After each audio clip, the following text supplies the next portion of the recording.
ሰላም ተመልካቾቻችን እየተከታተላችሁ የምትገኙት ፋና ሚዲያ ኮርፖሬሽን ነው። ሰዓቱ ደግሞ የትውልዶች ወግ ወደ እናንተ የሚቀርብበት ሰዓት ነው። ዛሬ ምክክርና ትውልድን ልናስተሳሰር ነው የተገናኘ ነው። ቤዛዊት ከበደ ሁለት እንግዶችን ይዤ ተገኝቻለሁ። ምክክርና ትውልድን ልናነሳ ነው። እንግዶቼ ሁለቱም ዶክተር የሚል ስያሜ ያላቸው፣ አንደኛው በሕክምና አንደኛው ደግሞ በሊደርሺፕና በማኔጅመንት በቅርቡ ነው ያገኙት። አንደኛው እንግዳችን ዘካሪያስ ኤርኮላ ነው የሚባሉት። በተወካዮች ምክር ቤት አባል ናቸው። በህግ ዘርፍ ላይ በተለይ በዳኝነት ዘርፍ ላይ የራሳቸውን አሻራ አሳርፈዋል። ከዳኝነት ጀምሮ በማማከርና በሌሎች ዘርፎች እሱን ውይይታችን ላይ እናነሳዋለን። ሌላኛው እንግዳችን ደግሞ ዶክተር ኤፍሬም ዘካሪያስ ነው የሚባሉት። በህክምና ዘርፍ እያገለገሉ ያሉ ወጣት ናቸው። ሌላም ማዕረግ አላቸው። ውይይታችን ላይ እናነሳዋለን። አባትና ልጅ ነው ቀደም ብዬም እንደተናገርኩት ይዤ ቀረብኩት። እንኳን ደህና መጣችሁ። ስቱዲዮ ስለመጣችሁ እጅግ በጣም አመሰግናለሁ። አንቱ ታላንሳ አንተ እያልኩ ልጥራ ይፈቀድልኛል ወይስ ተፈቅዷል? ተፈቅዷል። እሺ አመሰግናለሁ። ምክክርና ትውልድን ልናነሳ ነው። ዘካሪያስ ያንተን ትውልድ እናንሳ። እንዴት ነበር አስተዳደግህ? ምን ይመስል ነበረ? በምክክር ነው ወይ? በተለይ ልጅነት ላይ የነበረውን ነገር ብናነሳ ደስ ይለናል። ቤዛ አመሰግናለሁ። እኔ ያደኩበት አካባቢ ትንሽ ወጣ ብዬ በመለስ ጥሩ ነው እና መታደል ሆኖ እኔ ያደኩት በምክክር በውይይት ነው ያደኩት። ጥሩ አባት ነበረኝ። አንፎርቹኔት ሆኖ እኔ ኮሌጅ የድሮ ኮተቤ መምራን ኮሌጅ ሃይ ስኩል እንደጨረስኩ ጆይን አድርጌያለሁ። እስከዛ ባለው እድሜ ባደኩበት በጎፋ ዞን፣ በአሁኑ ጎፋ ዞን፣ በቀድሞ ጋሞ ጎፋ ሳውላካ ሎጤ በሚባል ቦታ ተወልጄ ነው ያደኩት። አባቴ በጣም ብዙዎች ሊመሰክሩ የሚችሉት እኔን ቀርተው ሌሎችንም የኔ ቢጤዎችን ትልልሾችን ሁሉ የሚያናግር የሚያማክር አባት ነበረኝ። በምክክር ነው ያደኩት። በብዙ ምክክር ከአባቴ ጋር በመመካከር እያንዳንዱ እቺ ዲቴይል ነገር በመወያየት ማለት ነው። ወደፊት ህይወትንም በዚያን ጊዜ በልጅነት የነበረኝንም ህይወት እኔ ብቸኛ ወንድ ልጅ ነኝ ለቤተሰቡ እና በማማከር ነው አብረን አባቴ ጋር ያደኩት። ይሄ ቀጥሏል። አንተ አሁን የዶክተር ዘካሪያስ ልጅ ነው ወይ ደግሞ ያው አሁን ስለተፈቀደልኝ ዘካሪያስ እያልኩ ልቀጥል አይደለ? ስለዚህ የዘካሪያስ ልጅ ነው። በህክምና ዘርፍ ላይ ነው ተሰማርተህ እየሰራ ያለው። ዘካሪያስ ቀደም ብሎ ቤተሰብ ጋር በምክክር ነው ያደኩት የሚል ሀሳብ አንስቷል። ቀጥሏል ወይስ እናንተ ጋር ሲደርስ ቆም ነገር እንዴት ነው? ደንብ ቀጥሏል ወይ ነው ማሰበው። እንዳሉ የሚያመሳስለን ነገር አለ። እኔም ቤት ውስጥ ብቸኛ ወንድ ነኝ። ሁለት እህቶች አሉ። እኔም በውይይትና በምክክር ነው ያደኩት። እሱም ያባቱን ስራ አስቀጥሏል ብዬ አስባለሁ። ተመካክራችሁ? ቅጣት በምርጫ ነው የሚባል ነገር ሰምቻለሁ። በተለይ ልጅነት ላይ ይሻላል እንዴት ነው? በደንብ ምንድነው ከዛ በፊት ብዙ ጊዜ ከሲስተር ጋር በእድሜ እኩዮች ነንና ከታላቅ እህቴ ጋር ብዙ ጊዜ አብረን ነው የምናጠፋው። ተመሳሳይ ጥፋት ነው ብዙ ጊዜ አብረን ነው የምናጠፋውና ልክ ስናጠፋ ግን መጀመሪያ ከቅጣት በፊት ቅጣታችንን ማመን አለብን። አምነን ከዛ ምርጫ ይሰጠናል።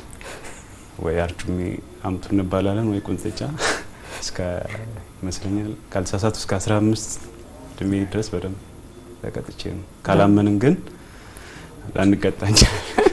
ምርጫው ምንድን ነበር ያንተ? ቁንጥጫ ነበር። እሱ ብዙም ወይስ ይሻላል ነው መሰለኝ። እሱ ላይ ነው።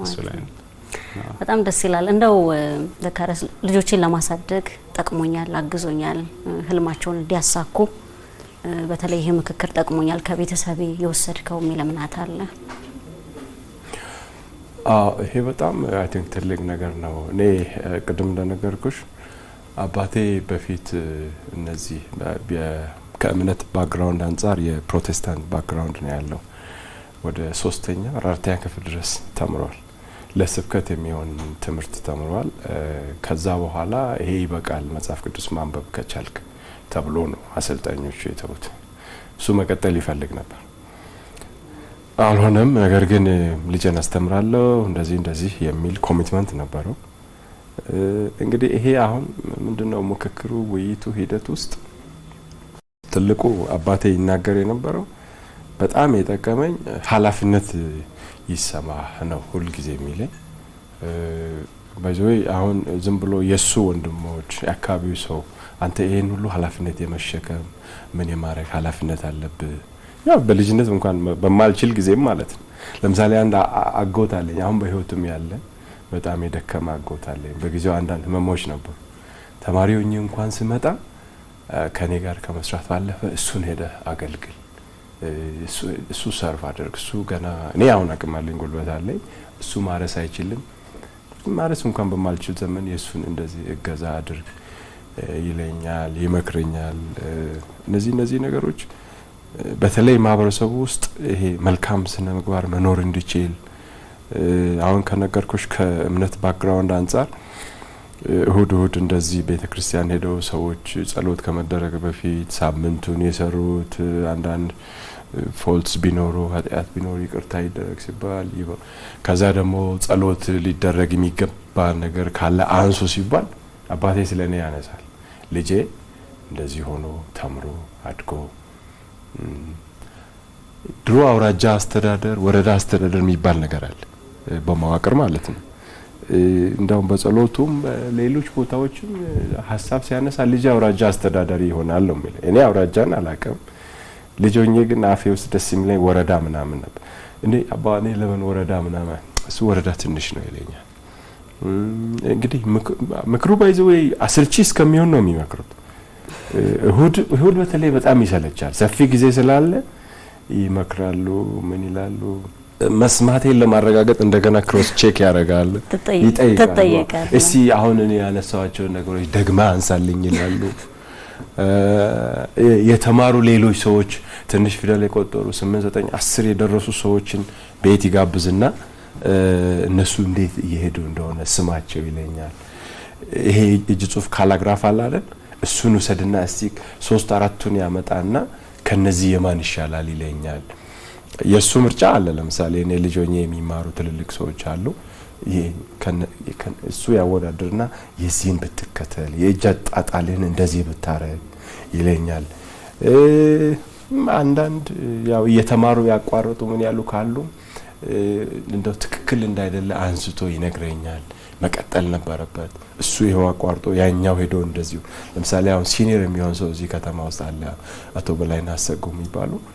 እሳቸው እናት ጋር ይወስደኛል። እሳቸው ተምረው የሄዱበትን የደረሱበትን ደጋግመው ይነግሩኛል። እንግዲህ ልጅ ሆነሽ ስትሰሚ አእምሮሽ ውስጥ ይቀመጣልና ምክሩ አሰልቺም ሆኖ ብዙ ነው፣ በጣም ብዙ ነው። አንዳንዴ ይሄ አሁን ትዳር መስርተህ ትኖራለህ፣ ታስተዳድራለህ፣ ታገባለህ የሚለኝን ሁሉ አንተ አስተዳዳሪ ነህ፣ ትዳር ብትመሰርት የቤት አስተዳዳሪ ነህ፣ ኑሮ እንድትመራለህ ይለኛል። ሰፈር እንኳን በምንጫወተው ነገር ሊደርሺፕ ሮል ተጫወት ይለኛል። አሁን እኔ ልጅ ሆኜ የሚጫወተው ገና ጨዋታ አለ፣ ምን አለ፣ ትግል አለ። በዚህ ሁሉ ውስጥ ትክክል የሚሆነውን ነገር አሳይ፣ ምራ ይለኛል። እኔ አይ ቲንክ ልጅ ሆኜ እንደው አሁን ዳኛ ሆኜ ሰራው አልኩሽ እንጂ ችግር ካለ መታ አንተ ዳኝ እስቲ አንተ ያልከው እንቀበላለን ይሉኛል። አንዱ እሱ ሁሉ የመጣ ይመስለኛል። ሲጣሉ እንኳን የት አለ ማን አጠፋ የሚለው እስቲ ዘኪ ይንገረን እባላለሁ። እመጣና እናገራለሁ። አንዳንዴ በጣም ይገርመኛል። አሁን አንዳንድ ጓደኞቼ የሚያነሱት ሐሳብ አለ። ያንተ አባት ያኔ ሲያጸልይ አውራጃ አስተዳደር ተምሮ ዩኒቨርሲቲ ኮሌጅ በጥሶ ልጄ ይላል። የኛ ግን ጎጆ ሰርቶ ከኛ ቤት ጓሮ ሰፍሮ ምናምን ይላሉ። እንግዲህ አባቴ ጸሎትም ምክርም ምኞትም ነው ይሉኛል። ብዙ ነው በህይወቴ ማለት ነው። የአባትህን ሰምተናል አይደል? እንዴት አስተዳደጋቸው ምን ይመስል እንደነበረ ባንተ ላይ ያለውን ደግሞ የአባትህ ድርሻ ምን ይመስላል? በተለይ ደግሞ በትምህርት መስክ ላይ አርኪቴክቸራል ኢንጂነሪንግ መማር ትፈልግ ነው። ምክክር ስንል እንግዲህ የአንድ ሰው ሀሳብ ብቻ ሳይሆን የከሌም ምንድነው የሚለውን ያማከለ ነው። ከዛ በኋላ ገዢ ሀሳብ የሚለው ይወሰድበታል የሚል እምነት አለኝ እኔና በትምህርት መስክ ላይ ሊሆን ይችላል፣ በኑሮህ ላይ ሊሆን ይችላል፣ በመርህ ላይ ሊሆን ይችላል፣ እኛንም ደግሞ ያጠቃልልም ሊሆን ይችላል።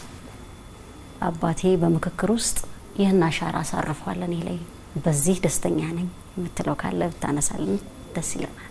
ኢንትራንስ እንደጨረስን 12 ፕሪፓራቶሪ ላይ ስዕል ላይ ጎበዝ ነበርኩ። ቴክኒካል ድሮይንግ ይባላል ራሱን የቻለ ሰብጀክት ነውና ጥሩ ነበርኩ። ጥሩ ስኮር አረግ ነበር። ልክ እንደጨረስን ግቢ ልንገባ ስንል የፊልድ ልንመርጥ ስንል ትንሽ ተወዛግቤ ነበር። አርክ ልግባ ሜዲሲን ውጤቴም ጥሩ ስለነበር ትንሽ ተወዛገብኩና አማከርኩት። ትዝ ይለኛል ወክ እያረግን ነውና የመጨረሻ ዴድላይኑ ነበር ምርጫ የምንመርጥበት ቀንና ብዙ ነገሮችን አነሳ፣ ብዙ ነገሮችን መከረኝ። ፋይናሊ ግን ውሳኔውን ላንተ ነው ምቶ የፈለከውን የመምረጥ መብት አለ፣ እዛ ላይ ጫና ማሳደር አልችልም ብሎኝ እንትን አለ።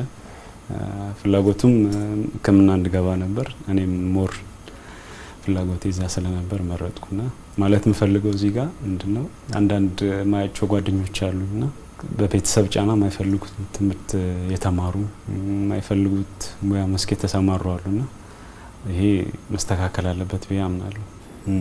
ምክክር እንግዲህ ለአንድ ሀገር እንዲሁም ለአንድ ቤተሰብ ሚናው በጣም ትልቅ እንደሆነ ግልጽ ነው። ምክክር ደግሞ ፍሬያማ እንዲሆን ቅድመ ሁኔታዎች ያስፈልጋሉ ብዬ አስባለሁ። እምነት ያስፈልጋል። በሚመካከሩ ሰዎች መካከል መተዋወቅ ይፈልጋል። ጊዜ መስጠት፣ አብሮ ነገሮችን አብሮ ጊዜ ማሳለፍ ያስፈልጋልና ያን ነገር አባቴ በደንብ እኔ ላይም እህቶቼም ላይም ሰርቷል ብዬ አስባለሁ። እንዴት አይነት አባት ልበለው? ጓደኛ፣ ወንድም፣ ጠያቂ፣ ምንድነው ፍላጎቱ ብሎ የሚሰማ አባት ነው ያለኝ። እዚህ አጠገቤ ስላለ አይደለም፣ ብዙ ሰው ያውቃል ይሄንን። ለኛ ብቻ ሳይሆን ለልጆቹ ብቻ ሳይሆን እንዲሁ ለሚያውቀው ሰው ሁሉ እንደዚህ አይነት አባት ነውና ያንን ትረስት በደንብ ዴቨሎፕ አድርጓል ብዬ አስባለሁ። ከልጅነት ጀምሮ ምንድነው የሚወደው? እኔ ከህፃንነት ጀምሮ እግር ኳስ መጫወትም ማየትም ወዳለሁና ይሄን ነገር በደንብ ያውቀዋል እና ከአብሮኙላ ኳስ ያያል። በዛ መሀል ምንድነው ኢንፎርማሊ ነው ይሄን ምክክር የሚያደርገውና ኳስ ለማየት እንሄዳለን፣ እንወጣለን፣ ወክ ለማድረግ እንወጣለን። ከልጅነት ጀምሮ እኔ ማንቸስተር ደጋፊ ነኝ፣ አርሰናል ያበሽቀኛል ግን እና ሲሸነፉ ምንድነው ቁም ነገሩ? በዛ መሀል ግን ትልልቅ ሀሳቦችን እናነሳለን። ለወክ በምንወጣ ሰዓት እንዲህ አይተን ስንመለስ ትልልቅ አይዲያዎችን እናነሳለን። ምንድነው ውስጥ ያለው ብሎ ይጠይቀኛል። ምንድነው የምታስበው? ችግሮች ካሉ በግልጽ እንዳወራ ይገፋፋኛል። ያም ደግሞ ይሄ ምንድነው ኮንዲሲቭ ኢንቫይሮንመንት ነው የፈጠረውና በደንብ እኔም ደግሞ ግልጽ ሆኜ ላለማዋሸት ብዙ ነገር ነው የማወራው፣ የምደብቀው ነገር የለምና በጣም ህይወታችን ላይ ትልቅ ሚና ነው ያለው ብዬ ነው የማስበው። ያደግክበት አካባቢ ምን ይመስል ነበረ? ቅጣትስ በወቅቱ የነበረውን ነገር እንድታነሳልን ነው። ምክክር ነበረበት። አንዳንዱ ጋር የምትታዘበው የነበረው ምን ይመስል ነበር የሚለውን ደግሞ ማንሳት ብንችል። የኔ አባት እኔ አሁን አባቴ ስለሆነ አይደለም ያው አንፎርቹኔት ሆኖ ብዙ እድሜ አልኖረም እንጂ 50ዎች አካባቢ ነው 50 52 53 አካባቢ ነው ያረፈው። እድሜው ማለት በእድሜው የኖረው ማህበረሰቡ ውስጥ የምታያቸው አንዳንዴ ልጆችን የማይገባ ቅጣት ሲቀጡ፣ ሲሳደቡ፣ ሲያባሩ፣ አንዳንዴ ልጆች ከወላጆቻቸው ጋር ሳይሆኑ ሲበታተኑ ያለ እንግዲህ የሱ ምክር ትንሽ ኤክስቴንድድ ነው። ወጣ ብሎ እንደዚሁ ጓደኞቹንም ሌሎችንም በቤተ ክርስቲያንም በአካባቢ ማህበረሰብም ይመክራል፣ ዝርዝር ይመክራል። ግን ብዙ ጊዜ የምታየው የምትሰሚው እንደዚህ ልጆችን መስማት በጣም በተደራጀ ሁኔታ በትህትና መምከር ብዙ አልፎ አልፎ አሉ፣ አስታውሳቸዋለሁ። ቁጭ ብለው እንደዚህ አሉ ማህበረሰቡ ውስጥ በበዓላት ቀን በምን ቀን ማታ ደግሞ በዛ እኔ ባደኩበት ቡሻ የሚባል አለ። ማታ ቡና ይፈላል፣ ቆሎ ይቆላል፣ በየሰው ቤት ትሄጃለሽ፣ ተረትም ይነገራል፣ አባቶች ምክር ይሰጣሉ። እንዲህ ነው ስለ በጎ ስራ ስለ መልካም ስራ ሲመክሩ በዛ ጨዋታ ቦታ ላይ ታያለሽ። እሱ ብዙዎችን ያንጻል፣ ይጠቅማል። ከዛ ደግሞ የሚሰሙት አንዳንድ በጣም አግሬሲቭ የሚሆኑ አባቶች ሲኖሩ እነሱ ጋር ሄደው እንደው እዛ ቦታም ለአባቴም እንዲህ ቢነገረው የሚሉ እሰማቸዋለሁ። ይነገርልኝ የሚሉ ሰማለሁ። አንዳንድ ያው ልጆች ሲያድጉ ጥፋትም ሊኖር ይችላል። ወጣት ስትሆኚ ታጠፊያለሽ። እሱን ቶለሬት ማድረግ እንዲችሉ እነሱም በእነሱ ጊዜ ያጠፉትን አንዳንድ ነገር ሲናገሩ ኦኬ እሺ የኔ አባት ያጠፋው ምንድነው እንደው አንተ መጣው እኔ ለሱ ኮት ማረገው ብለው ሲያነሱ ያለው እና ሁለቱንም ታያለሽ። በስፋት ግን የቀድሞ ከፍ ሲኒየር የሚሆኑ ሰዎች ጥሩ ምክር ሲመክሩ በስብዕናም በምንም ጥሩ ሆነው እንዲያድጉ በስራም ብርቱ እንዲሆኑ ስርቆትን፣ ሌብነትን እንዳይለማመዱ፣ ወንጀልን እንዳይሰሩ ሲመክሩ፣ ታላላቅ አባቶችን እንዲያከብሩ ሲመክሩ፣ እንደዚሁ ማገዝ የሚገባቸው ቦታ ላይ ሴቶችንም ሽማግሌዎችንም እንዲያግዙ በጎ ስራ እንዲሰሩ ሲመክሩ አያለሁ። እኔ በተለይ አንዳንድ ይሄ መስቀል አካባቢ ምን አካባቢ ስታይ ሰፊ የሆነ ምክር ይሰጣል። መልካም ዘመንህን እናንሳ። ባንተ ዘመን አባትህ የቤተሰብህ የምክክር ላንተ እንደጠቀመ ቀደም ብለህ ታነሳለን ነበር። ትዝብትህን አሁን ደግሞ ታነሳለን። በዙሪያ በአካባቢ በኖርክበት ቦታዎች በተማርከበትም ስፍራ እንዲሁ እንዴት ነው በፊት በተለይ የልጅ አስተዳደግ ላይ የነበረ ቅጣት ላይ መሰረት ያደረጉ ነገሮች ይኖሩ ይሆናል፣ በምክክርም እንዲሁ እና በኔ ዘመን እንዲህ ነበረ ለምክክር ያለው ዋጋ መተለን ካለ? በኔ ዘመን ያው ልጅ ያለው ምንድነው ብዙ ጊዜ የተለመደው ምክክር ብዙም የተለመደ ነገር አይደለም። እንደ ወላጅ እንደ ቤተሰብ መጠለያ፣ ምግብ እነዚህ ቤዚክ የሚባሉ ነገሮችን ካሟላ ምክክር ብዙም ቦታ የለውም። ከአካባቢው እንዴት ነው ይሄ ነገር አይደል? እንዲህም ይታዘባል። እና አሁን ግን እኔ አይደለሁም ግን እሱን አይደለም አካባቢውን አሁን ግን ለውጦችን አያለሁ። ከነዚህ ከቤዚክ ኒዶች ባለፈ ልጆች ውስጣቸውን ማዳመጥ እንደሚያስፈልግ ምክክር በጣም ወሳኝ ነገር እንደሆነ የተወሰኑ ፕሮግረሶችን አያለሁ፣ ለውጦችን አያለሁ። ጥሩ ለውጥ አለ ብዬ አስባለሁ። በዛው ልክም እንደዚሁ ኔጌቲቭ ነገሮችንም ይታያሉ። ከቅጣት አንጻር አላግባብ የሚቀጡ ቅጣቶችን ብዙ አግሬሲቭ የሆኑ ቅጣቶችን እመለከታለሁና ይሄ ቢስተካከል ልጅን መስማት ተነጋግሮ ተግባብቶ መቅጣትም ይቻላል። ያ ባህል ቢዳብር ያስባል። ሙያን እናንሳ። በትልልቅ ሀገራዊ ስራዎች ላይ ተሳትፈሃል። እንግዲህ ከተወካዮች ምክር ቤት ማንሳት እንችላለን። በዳኝነትም በፍትህ ስርዓት ውስጥም በአማካሪነትም ሌላ ደግሞ የሚያልጠቀስኳቸው ስፍራዎች አሉ። ትልልቅ ኃላፊነት ላይ እያገለገልክ ነው ያለውና ሙያህንና ምክክር ደግሞ ብታሰባጥርልን በተለይ የህግ ዘርፍ ላይ ያለውን ነጥብ አጉልተን ማየት ብንችል ደስ ይለናል። እንዳልሽው እኔ ሁሉም አይነት ስራዎችን ሰርቻለሁ። በመንግስት ስትራክቸር ውስጥ አስፈጻሚ፣ ዳኝነት፣ ህግ አውጪ የሚባሉ ሶስቱ የሚባሉት ሁሉ ውስጥ ሰርቼ አይቻለሁ። እንግዲህ ይሄ እንግዲህ ምክክር በሁሉም እጅግ አስፈላጊ፣ በህጉ ዘርፍ ከሄድሽ ደግሞ በጣም የበለጠ ከአንድ ሁለት ይሻላል የሚባለው ሀሳብ አንሸራሽረሽ ለምሳሌ አሁን ዳኛ ሆነን ስንሰራ ቲም ወርክ ነው። ሶስት ሆነ በምታስችይበት የቀረበን ክስ ክርክር ሰምተሽ ማስረጃ ሰምተሽ እሱን ደግሞ ከህግ ጋር አናላይዝ አድርገሽ ከስራ ባልደረቦችሽ ከቲሙ ከአብሮ ቤንች ከሚቀመጡ ጋር ተመካክረሽ ነው እንግዲህ ይሄ ሁሉ ምክክር ይፈልጋል ወደ አንድ ውሳኔ ድምዳሜ ለመድረስ ማለት ነው። በጣም በህጉ ዘርፍ በጣም ወሳኝ ነው። አስፈጻሚም ሆነንም ስንሰራ እንደዚሁ ከስራ ባልደረቦች ጋር አብሮሽ ከስርሽ ካሉት ጋር ከኤክስፐርቶች ጋር ዲቴል የሆነ ውይይቶች ምክክሮች ያስፈልጋሉ። ስለዚህ የፖሊሲ ሀሳብ ሊሆን ይችላል፣ የተለያዩ ሀሳቦች ላይ ወይ የቀረቡ አቤቱታዎች ላይ ምላሽ መስጠት ሊሆን ይችላል። በምክክር ነው የምትሰሪውና ምክክር በሁሉም ቦታ ወሳኝ ነው። ህግ አውጪው ጋርም ስትሄጂ ያው እንዳየሽው ፓርላማም ከዚህ በፊትም ፕራይም ሚኒስተር ኦፊስም በህግ ማርቀቅ ዲፓርትመንት ውስጥ ሲሰራ ረቂቅ ህጎችን አስፈጻሚ መስሪያ ቤቶች ይሰራሉ።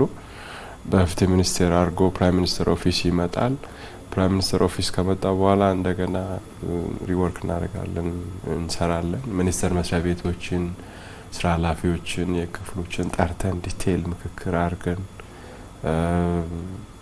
ከፖሊሲ ከሀገሪቱ ከመንግስት ከምን ጋር እንዲጣጣም አድርገን ለፓርላማ አቅርበን ፓርላማም ዲቤቶች ሲኖሩ እዛው ቀርበን አስረድተን ነው። አሁንም እንግዲህ ፓርላማ አባል ያለፉትን 5 አመታት ሆኜ እየሰራው ነው። ያው በየአውዱ ሁሉ ምክክር ወሳኝ ነገር ነው ለኔ። በጣም ያው ያደኩበት አስተዳደግም በእነዚህ ህይወት ምዕራፎች ሁሉ ሳልፍ እጅግ አስፈላጊ ናቸው፣ ጠቅመውኛልም።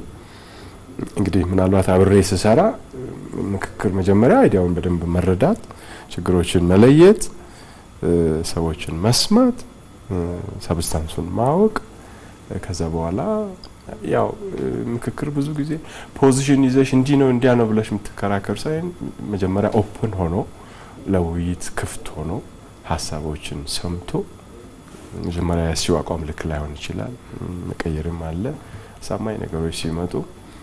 ስለዚህ ምክክር በጣም ከቤተሰብ ጀምሮ ነው የምልሽ እንግዲህ እስከ ላይ ድረስ እስከ መንግስታዊ ስትራክቸር ድረስ በጣም ወሳኝ እጅግ አስፈላጊ ነገር ነው። በእኔ ህይወት እንግዲህ ባለፍኩባቸው ምዕራፎች ሁሉ ኢምፖርታንት ናቸው። እንደው በሙያዎች ውስጥ የሚደረግ ጥያቄ ይኖራል። ይሄ ቢጨመር እንዲህ ቢደረግልን እንዲህ ቢስተካከል ሁሉ ጊዜ በስራ ሂደት ውስጥ የሚነሱ ሀሳቦች አሉ የሚል ሀሳብ አለኝ እኔ። በተለይ ከሙያ ጋር እንድታስተሳስረልን ነው። ህክምና ማለት አንድ ታካሚ ሲመጣ ህመም ይሄ ነው መድኃኒት ይሄ ነው ሂድ ማለት አይደለም። ህክምና ሙሉ የሚሆነው ምክክር ሲኖር ነው። አንድ ታካሚ ሲመጣ ተመላላሽ ሊሆን ይችላል፣ አልጋ ይዞ የሚታከም ሊሆን ይችላል። ከመጀመሪያው ከሂስትሪ አንስቶ እስከ ህክምናው ሂደት ድረስ ምክክር ይፈልጋል። ምንድነው በሽታው፣ ምንድነው ከምን መጣ የሚለውን ከታካሚው ጋር በደንብ ዲስከስ ማድረግ ይጠይቃል። መከላከያ መንገዶችስ ምንድናቸው? የሚቻሉ ናቸው ወይስ የሚቀረፉ ናቸው አይደለም የሚለውን ታካሚን በደንብ በማድመጥ የምክር ሀሳቦችን መከላከያ መንገዶችን በደንብ በግልጽ መንገድ መመካከር ይጠይቃል። በሽታው የሚሰራጭበትን መንገድ እንደዚሁ መጨረሻ ላይ ያው ሶሉሽን ሲፈለግም መድኃኒትም ዝም ብሎ አይደለም ፕሪስክራይብ የሚደረገው። አለ ወይ ገበያ ላይ አለ ወይ፣ ዋጋውስ እንዴት ነው፣ አቅም ያገናዘበ ነው ወይ፣ አማራጭ መንገዶችስ አለ ወይ የሚለውን በደንብ ዲስከስ ተደርጎ የተሻለ መድኃኒት ታዞ ነው እንግዲህ ይሄደው። ይሄ ታካሚና ሐኪም ጋር ያለው ግንኙነት ነው። እርስ በርስም ታካሚ የጤና ባለሙያ ለጤና ባለሙያ ምክክር ያስፈልጋል። እንዲሁም አስተዳደሮች ከጤና ባለሙያዎች ጋር ምክክር በደንብ ማድረግ አለባቸው ብዬ አምናለሁና ይሄ ምንድነው ያለፉ ስህተቶችን ወይም ድክመቶችን ቀርፎ ነገ የተሻለ ነገር ለመፍጠር ጥራት ያለው ህክምና ለህብረተሰቡ ለመስጠት ትልቅ ምክክር ይፈልጋልና ምክክር እንደ ቀልድ የሚታይ አይደለም ህክምና ውስጥ እና ትልቅ ቦታ ነው ያለው። ሰዎች ሀሳባቸውን ሲገልጹ እንዴት ነው መሆን ያለበት? ግብረ ገብነትና ሙያን ከዚህ በተለይ ከምክክርና ከውይይት ጋር ብናገናኘው ደግሞ ደስ ይለኛል። በየዘርፉ ኤቲክስ አለው። ህክምና ኤቲክስ አለው፣ ኮድ ኦፍ ኮንዳክት አለው። ዳኛ ጋር ብትጂ ኮድ ኦፍ ኮንዳክት አለው። ሌሎች አቃቤ ህግ ጋር ብትጂ ኮድ ኦፍ ኮንዳክት አለው። አስፈጻሚው ጋርም እንደዚሁ የስነ ምግባር መርሆች አሉ። አይ ቲንክ እነሱን ተከትሎ መስራት ይግድ ይላል። አንዳንዱ ኢንቴንሽናሊ ኮድ ኦፍ ኮንዳክትን ላለመከተል ከግል ጉዳይ ጋር ከግሪቫንስ ጋር ከቅሬታ ጋር የማያያዝ ነገሮች አለ። ስለዚህ እሱ ተገቢነት የለውም። ስለዚህ ምንድነው ለምሳሌ አሁን የዳኛ ሆኜ ስሰራ የዳኝነት ኤቲክስ የሚባለው ገለልተኛ ነጻ ተጠያቂነት ያለው ሰው ሆኖ ህግን ማስረጃን ተከትሎ መስራት አለበት። ማንንም ዳኛ አሁን መሐላው እንኳን ፓርላማ ማየው ድሮ አይናቸውን ጨፍነው ማንንም ሳላዳላ ህግና ማስረጃን ተከትዬ ውሳኔ ይሰጣለሁ ብሎ ህግም ስናወጣ ያው ፖሊሲ ጉዳይ ነው። ፖሊሲ ወደ ህግ ይቀየራል። ህብረተሰቡ ላይ የሚያመጣውን ኢምፓክት መንግስት አሸናፊ ሆኖ የሚመጣ ፓርቲ በማኒፌስቶ በፖሊሲው ይሄን አስፈጽማለሁ ብሎ የመጣውን ለህዝቡ አጠቃላይ ፐብሊክ አት ላርጅ ምን ቤኔፊት አለው ምን ጥቅም አለው የሚለውን በደንብ አክሰፕትድ የሆኑ ፕሪንሲፕሎችን ዲቤት ያደርጋል አያደርግም የሚለው ነገሮችን ዲቴይል አይቶ ጀነራል የሆኑ የሙያ መርሆችንም ተከትሎ ውሳኔዎችን መወሰን ጉዳዮችን ሃንድል ማድረግ ይፈልጋል። ይሄ እንግዲህ ብዙ ጊዜ በየዘርፉ ትሬኒንግም ይፈልጋል። የተደራጀ ስልጠና በየጊዜው እንዲያስታውሱ እንዲረዱት እንዲገነዘቡት ይፈልጋል። ስለዚህ ከወቅታዊ ሁኔታዎች አንጻር ተጽዕኖ ውስጥ ገብተው ከሙያ ኤቲክሳቸው እንዳይወጡ ማድረግ ይፈልጋል። ያው ወቅታዊ ሁኔታ ገበያ ሊሆን ይችላል፣ ኑሮ ውድነት ሊሆን ይችላል፣ በግል ፐርሰናል ጉዳይ ሊሆን ይችላል። እንዲህ ማየት ይፈልጋል። አንዳንዴ የግል ጉዳዮችም ስሜት የሚረብሹ ከሆኑ ከዛ አይነት ሞድም ወጥቶ መስራት የሚፈልጉ ነገሮች አሉ። ስለዚህ በየሙያ ዘርፉ ኤቲክስ አለው፣ ኮድ ኦፍ ኮንዳክት አለው። ያንን መከተል አይ ቲንክ በጣም አስፈላጊ ነገር ነው። እንደው አመስጋኝ መሆን ትሁት መሆን አስፈላጊ ነው። አገልግሎት ተቀባዩም የሙያ አገልግሎትን የተቀበሉ ሰዎችም ብዙ ጊዜ ምስጋና አልሰማም። ብታመሰግኝም አንዳንድ ሰው ምንድነው ምናምን ብሎ ኳስችን የሚያደርጋል። በውጭው ዓለም የተለመደ ነው። ሰርቪስ አግኝተሽ አመሰግናለሁ ብለሽ ማመስገንም ሲቀበሉ በምስጋና መቀበልም የሚያገለግሉም ሰዎችም ማገልገል ራሱ ደስታ እንደሚሰጥ አውሽ እኔ ሶሻል ሳይንስ ተማሪ ሆንኩ እንጂ ሐኪም በሆን በጣም I don't know የሌላው የኛ ለምሳሌ አንዳኛው ኔሴሰሪ ሁለቱንም ላታስደስት ይችላልሽ። ወደ አንድ ወገን ሊፈረድ ይችላል፣ አንደኛው ሉዝ ሊያደርግ ይችላል። እነሱ ሁሌ በአንድ ዳይሬክሽን ነው። የተቻለን ማክሲመም ጥረት ማድረግ ነው። ሙያው የሚፈልገውን ጫፍ ድረስ ማክሲመም ጥረት ማድረግ አይ ቲንክ አስፈላጊ ነው ብዬ አስባለሁ። ከሙያ ባሻገር በተለይ የዶክተርነት ማዕረግ አለ፣ በዛ ያገለገልክ ነው ያለው። ከዛ ውጪ ማዕረግ አለ። እሱን አንስተ ከምክክር ጋር ደግሞ ብታስተሳስርልን። ፖሊስ ሆስፒታል ከገባው አሁን 3ኛ አመቴን ያስኩ ነው። ፌደራል ፖሊስ ሆስፒታል ያኔ ቀጠሬም በሚሊታሪ ነበር። ስለዚህ ስልጠና መሄድ ወይም አባል መሆን ግዴታ ነበር። እኔ ፈልጌው ነው የገባሁት። ለወታደሩም አክብሮትና ፍቅር አለኝ። ለኢትዮጵያ ሰራዊት ሀገር እንዲቆም ሀገር ሰላም እንድትሆን ትልቅ ሚና ካላቸው አካላት መካከል ሰራዊቱ ነውና ያንን ኦርጋናይዜሽን ጆይን ሳረግ በጣም ኩራት ይሰማኛል። እናም አሁን ኦልሞስት አመት ሆኖኛል። ሰንዳፋ ዩኒቨርሲቲ ፖሊስ ዩኒቨርሲቲ 3 ወር ስልጠና አድርጌ ረዳት ኢንስፔክተር ነኝ። ረዳት ኢንስፔክተር እና ሁለቱም የሚያመሳስላቸው ነገር አለ። ሁሌም ሬዲ መሆን አለብሽ። ሁሌም ከራስሽ አልፈሽ ማህበረሰቡን ማስቀደም አለብሽ እና ትልቅ ሙያ ናቸው ሁለቱም። ለሁለቱም ትልቅ አክብሮት አለኝ። ዘካሪያስ ሀገራዊ ምክክርን እናንሳ። ለምንድን ነው ያልኩት? በተለይ ቤተሰብ ነው ሀገርን የሚመሰረተው፣ ከቤተሰብ ውስጥ የወጣ አካል ነውና ስለ ሀገራዊ ምክክር ያለህን ሀሳብ እይታ ብታነሳለን ደስ ይለናል። እዚህ ሀገር ውስጥ በምክክር መፈታት ያለባቸው በርካታ ጉዳዮች አሉ ተብሎ ይነሳ ነበር። ነገር ግን ኦፊሻሊ እንደ መንግስት የህግ እውቅና ሰጥቶ ተቋም መስርቶ ለመፍታት ጥረት ማድረግ ታቡ ነበር። ማይታሰብ ማይነካም ነበር። በተለያየ አጋጣሚ ሰዎች ያነሱ ነበር። ነገር ግን በመንግስት ደረጃ እንደዚህ አክሴፕታንስ ያው እኔ ለነገርኩሽ ብዙም እዛ አካባቢ 4 ኪሎም ስለሰራ ነው መነግርሽ። ስለዚህ ይሄ አይ ቲንክ ሁሉን አካታች የሆነ አሳታፊ የሆነ እዚህ ሀገር ውስጥ የቆዩ የህዝብን ቅሬታ ሲፈጥሩ የነበሩ በመንግስትና በህዝቦች መካከል ያሉትን የቅሬታ ምንጮች ሩት ኮዞችን ለይቶ አንጥሮ አውጥቶ እንግዲህ አሁን ለመፍታት ወደ ቴብል ማምጣት በጣም ትልቅ እርምጃ ነው ብዬ አርጌ የምወስደው። አሁን የተጀመረው ሀገራዊ ምክክር እንግዲህ ከታች ጀምሮ ቦቶም አፕ ነው ተብሎ የሚነገረው።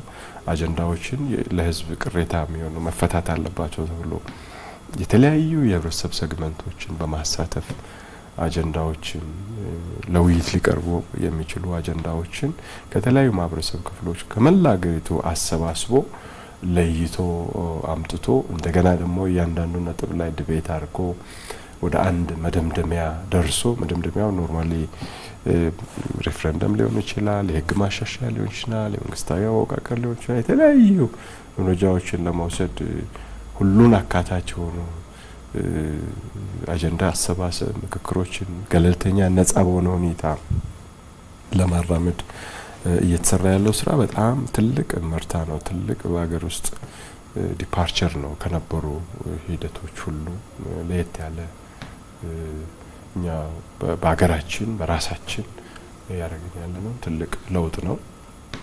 ወደፊት አይ ቲንክ ትልቅ እፎይታም ይሰጣል ተብሎ ይጋብ እንግዲህ ፖለቲሳይዝ ሳይደረግ ጀኒውን በሆነ እሳቤ ያለውን ሀሳብ አጀንዳ ሊሆኑ የሚችሉ ነገሮችን ሁሉ እንግዲህ ሲሰባሰብ ቆይቷል። ቅርብ ጊዜም ከተወሰኑ ክልሎች ሌት ሆነው ከመጡትም እዚሁ አዲስ አበባም እየሄዱም እየሰበሰቡ ናቸው። ትልቅ አስተዋጽኦ ይኖረዋል። ለሀገር ግንባታ ትልቅ አስተዋጽኦ ይኖረዋል። ግጭትን፣ ቁርሾን እዚህ ሀገር ለዘመናት መለያየት ምክንያት የሆኑ ነገሮች ሁሉ ፈቶ ያልፋል የሚል እይታ ነው ያለኝ። እኔ በትውልድ ቅብብል ነው ሀገር የሚቀጥለው። አንተ የአባትህን የአያትህንም ሰምተሃል። ትዳር ተመስርቷል።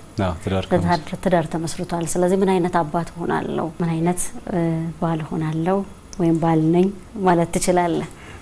ወደ ትዳር ከገባው ገና 1 አመት ነው የሆነኝ። ከአያቴም ከአባቴም ትምህርት ወስጃለሁ ያስባለሁ። እንዲሁም ህይወትም ታስተምራለች። በህይወት ጎዳናዬም የተለያዩ ነገሮችን ቀስም ያለው ያስባለሁ። እንግዲህ ጥሩ አባት፣ ጥሩ ባል፣ በምክክር የሚያምን፣ በውይይት የሚያምን፣ የሚያዳምጥ፣ ችግሮች ሲኖሩ ተረጋግቶ በተረጋጋ መንፈስ ችግሮችን የሚፈታ ባልና አባት ሆናለሁ ብዬ አምናለሁ። እናመሰግናለን። እንግዲህ ጥሩ ቆይታ እያደረግን ነው ብለን ነው እኛ የምናምነው። ምክክር እያነሳን አይደል? በትውልድ ውስጥ ቀጣይ እንዲህ ብትሆን ሀገሬ በምክክር እንዲህ እመኛለሁ የምትለው ካለ ዘከለስ? አሁን ያደጉ የሰለጠኑ ሀገሮችን ስታይ ትውልዱ እየተመኘ ያለውን አንዳንድ ነገር ስታይ እንግዲህ እኛ ብዙ ሀብቱ ምድሩ ውሃው ሁሉ ነገር ሪሶርሱ አለ። ነገር ግን እንግዲህ ያለመታደል ሆኖ በብዙ መልኩ የግጭት የምን ታሪክ ኖሮን ብዙ ዘመናት አልፈናል። ስለዚህ እኔ አሁን በተለይ የተጀመረው ሀገራዊ ምክክር ጀኒውንሊ ፖለቲካ ፓርቲዎችም ሌሎችም ያገባናል የሚሉ አካላት ሁሉ ተሳትፈው አጀንዳ መሆን የሚችሉ ነገሮችን ሁሉ ቴብል ላይ አምጥተው ውይይት ተደርጎ ተፈቶ በተለይ የተረጋጋች ሀገር ትውልድ ለመኖር የሚመኝባት አሁን ብዙ ሰው ብዙ ወጣት ተምሮ ምን ብሎም ይሄ ብሬንድ ሌላ ሀገር መሄድ ኢትዮጵያ አየሯም ምቹ ነው። ያው ብዙ ሀገር ሄጄማ አይቻለሁ። ስለዚህ ሁሉ ነገሯ ምቹ ናት። ለመኖር የሚመኙባት አገር ሆና በህግና በስርዓት የምትመራ ትውልድም ተስፋ ያረገ አስፋሪ ያረገ የሚኖርባት አገር ሆና እንግዲህ ያሉ ይሄ መሰረታዊ የምንላቸው ችግሮች ተፈተው ያ መቼም እዚህ ምድር ላይ ስንኖር ችግሮች ይኖራሉ። ያው መቼም መንግስተ ሰማያት አይሆንም ይገባኛል። በሁሉም ሀገር ችግሮች አሉ በመጠኑ የተለያየ አይነት ይሁን እንጂ ነገር ግን ካለ ደግሞ ያ መፍትሄ አለ። ችግሮች ሲኖሩ ደግሞ ችግሮችን በውይይት ፈተሽ ለዚያ በውይይት ለፈታሽው ነገር ደግሞ ተገዢ ሆነሽ ዲሞክራሲ እኮ ሌላ አይደለም። ያው ህግና ስርዓት አበጅተሽ እዛው ለመተዳደር ለመገዛት የምታረጊው ተስማምተሽ የምትኖሪው ህይወት ነውና እንደዛ ሆኖ ዜጎች የሚኖሩባት የማይሰደዱባት ሰርተው የሚያፈሩባት ወልደው የሚከብሩባት ሆነው እኔም እንደው አሁን ወደ 60ዎች የተጠጋው ነኝ።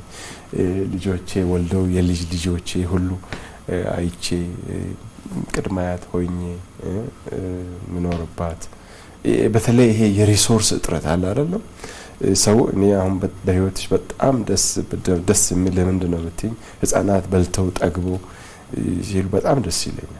በጣም ደስ ከሚሉኝ ነገሮች በደንብ በልተው ሲጠግቡ ደስ ይለኛልና የሚደሰቱባት ቢፈነጩባት ሀገር ሆና ባይ ደስ ይለኛል። ፖለቲካል ሲስተም መንግስታዊ አስተዳደሩም ዝም ብሎ ይሄ ኮንስፓይረሲ የሴራ እንትን ፖለቲካ ሳይሆን ፓርቲዎችም ሊሚትድ ሆነው ውስን ሆነው ያው እኔ እንደ ህግ ባለሙያ የተለያየ ማልቲ ፓርቲ ሲስተም ነው ለአንድ ሀገር ሄልዚ ነው ብዬ ነው ማምነው። ጤናማ ነው ብዬ ነው ማምነው። ሄልዚ በሆነ ሁኔታ የስልጣን ሽግግሮች የሚኖሩበት እንደዚህ አይነት ስርዓቶች የሚኖሩበት ፍትህ ስርዓቱ ጠንካራ የሚሆንበት መንግስታዊ አስተዳደሩ ዴሊቨር የሚያደርግ የሚሆንበት ሆኖ ማየት ነው መመኛው። እንደ አንድ አባት እንደ አንድ ልጆችም የልጅ ልጆቹም የባይዞ የሱ ታላቅ 3 ልጆች ሴት ልጆች የሚያማምሩ ወልዳለች። የሶስት ልጆች የሶስት ሴት ልጆች አያት ነኝ ማለት ነው። ኮንደሳል ስለዚህ እነዛ የልጅ ልጆቼ በጣም ቦርቀው ተምረው አድገው ለሀገር የሚጠቅሙበት ኖሬ የማይበት እንደሆነ ነው የምመኘው። ሀገሬ እንዲሆና ማየት እመኛለሁ። በተለይ በምክክር መጥለው ሀሳብ ካለ እድሉን ሰጥተናል። አሁን ላይ ትልቅ ኢሹ የሆነው የመሰደድ ጉዳይ ነው እና ወጣቶች በሀገራቸው ሰርተው የሚኮሩበት የሚያፈሩበት እንዲሆን በሰላም ወጥተው የሚገቡበት በውይይት በምክክር የሚያምን ትውልድ ተፈጥሮ ማየት በጣም ፈልጋለሁ። ምኞት የሚያ ነው። በዋናነት በሀገራችን ላይ ሰርተን ከብረን ተወያይተን ችግሮችን ልዩነቶችን በውይይት ምንፈታ ትውልድ ብንሆን ትልቅ ምኞቴ ነው። እናመሰግናለን። መልእክት አስተላልፉና ደግሞ ስንብት እናድርግ። ዘካሪያስ ካንተን ጀምር። በአገር ደረጃ የተጀመሩ ለውጦች አሉ።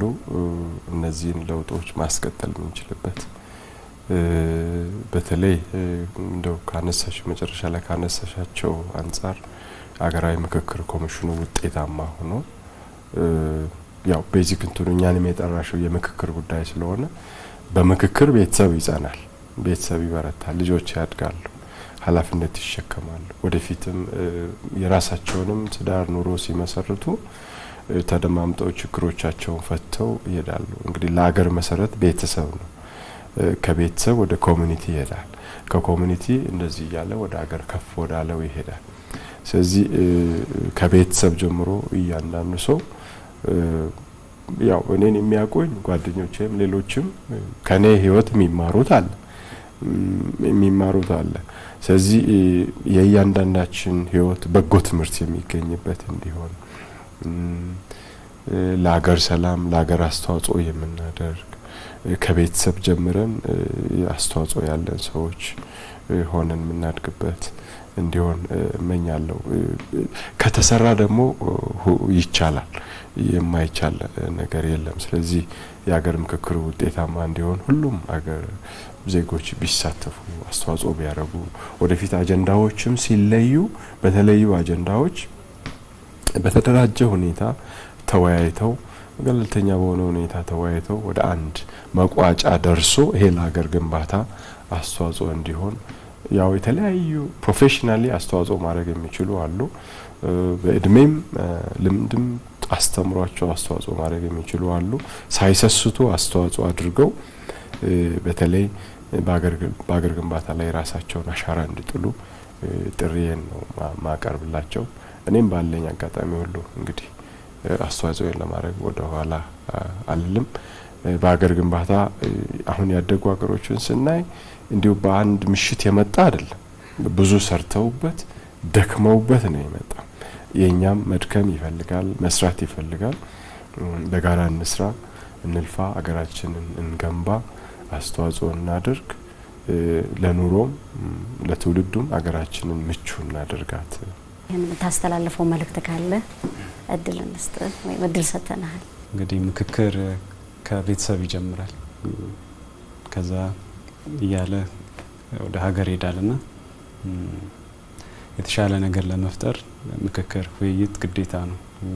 አማራጭ የሌለው ነገር ነውና ካለፉት ስህተቶች ተምረን የተሻለ ከጥሩ ጎናችንን ደግሞ አዳብረን ለመሄድ ምክክር በጣም ወሳኝ ነገር ነው። ስለዚህ በምክክር የሚያምን ቤተሰብ፣ በምክክር የሚያምን ማህበረሰብ፣ በምክክር የሚያምን ሀገር ቢፈጠር ምኞቴ ነው። ለሰጣችሁን ጊዜ እጅግ በጣም ነው ማመሰግነው። ምክክርና ትውልድ እያልን ዛሬ ቆይታ አድርገናል። ፋና ሚዲያ ኮርፖሬሽን ነበር ስትከታተሉ የቆያችሁት። ቤዛዊት ከበደ ከመላው የስቱዲዮ ባለሙያዎች ጋር ቆይታ አድርጌያለሁ። አብራችሁ ስለቆያችሁ እጅግ በጣም አመሰግናለሁ። ሰላም።